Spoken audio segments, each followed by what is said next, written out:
1 tahun Jamal Pantas pimpin Sibolga.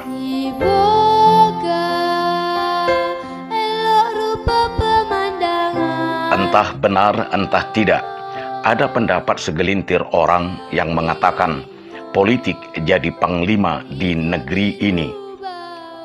Ucapan itu mungkin ada benarnya bila dikaitkan dengan semakin acap terekspos di media pernyataan dukungan dari kelompok masyarakat tertentu yang memberi dukungan melalui deklarasi pada seseorang untuk dicalonkan menjadi presiden dan wakil presiden.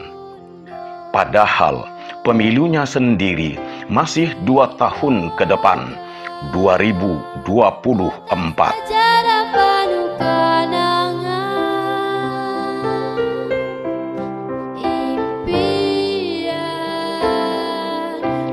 Artinya, kalau bicara soal pemimpin, tidak ada kata terlalu dini atau terlalu cepat, karena terlalu banyak hal yang harus dibicarakan, didiskusikan, sampai dikondisikan. Artinya lagi, bicara soal pemimpin berarti tidak lepas dari aroma politik. Begitulah bahasa politik.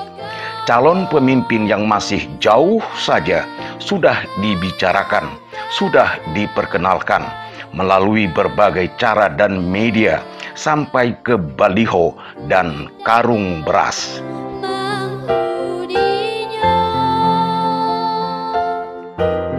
Khusus warga kota Sibolga, agaknya sudah banyak yang melupakan hiruk-pikuk pilkada 10 Desember 2020 lalu. Namun, tetap masih banyak pula masyarakat yang terus memantau, bahkan mengkomen hasil dari pilkada terkait dengan kondisi kota Sibolga hari ini.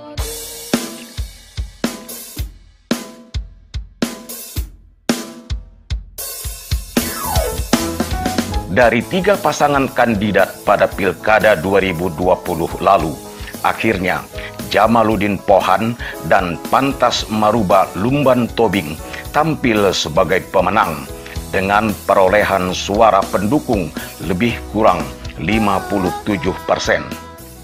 Kemenangan itu lalu dikukuhkan dengan pelantikan pada 26 Februari 2021 di Medan oleh Gubernur Sumatera Utara Edi Rahmayadi.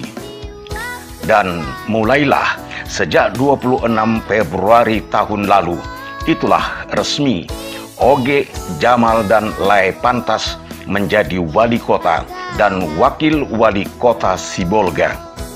Kalau begitu, persis 1 tahun keduanya memimpin kota Sibolga.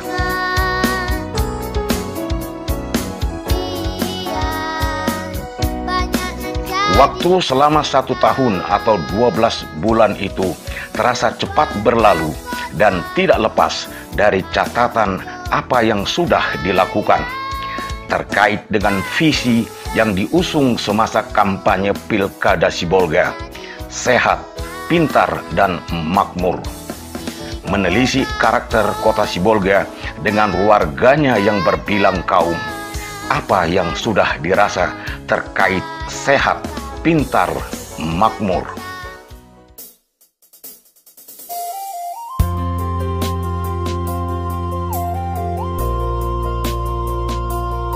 Awal kepemimpinan Oge Jamal Lae Pantas dimulai dengan melanjutkan program pembangunan yang sudah dirintis oleh pejabat sebelumnya, seperti proyek pembangunan Pasar Sibolga Nauli yang modern, pemindahan para pedagang ke Stadion Horas, pendataan ulang para pedagang, pembenahan infrastruktur jalan kota dan permukiman, pergantian kepala lingkungan, lurah dan camat, berlanjut pergantian kepala dinas, disusul penataan organisasi dan kelembagaan.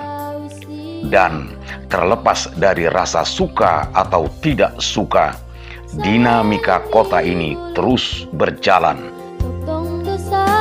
Dari sisi lain penataan kota belum terlihat perubahan signifikan Kalau tidak disebut masih begitu juga. Tata lalu lintas yang masih terlihat sering menimbulkan kemacetan di beberapa ruas jalan. Truk tonase besar, bongkar barang hilir mudik di tengah kota, penanggulangan sampah, selokan dan banjir lokal bila hujan lebat, lapangan kerja, dan kondisi lain yang belum tertangani. Masa tugas 1 tahun kedua pemimpin Sibolga itu diwarnai pula dengan upaya penanggulangan masalah sosial dan budaya. Kejadian bencana tanah longsor, kebakaran, vaksinasi, kasus COVID-19, dan kasus bom ikan terkait nelayan dan lain-lain yang memerlukan pemikiran dan cepat tanggap dari pemimpin kota berbilang kaum ini.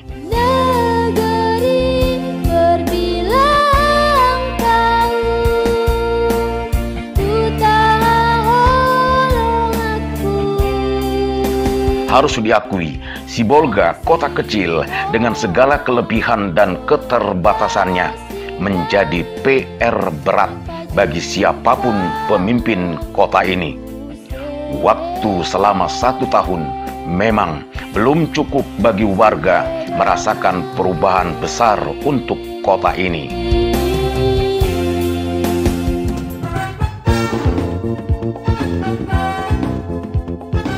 Akhirnya, kerja politik jelas berbeda dengan kerja pembangunan.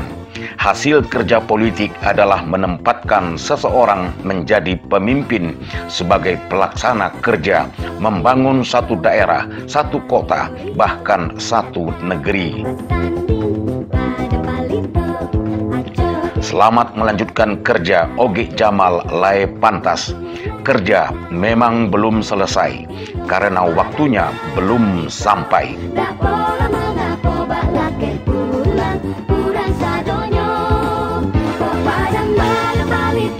Membangun Sibolga kota berbilang kaum, jangan terkesan berbilang masalah. Semoga kota Sibolga semakin maju dan berkualitas, sehat, pintar, dan makmur untuk seluruh warga kota. Edi Prambudi, tim produksi dan dokumentasi N2S TV.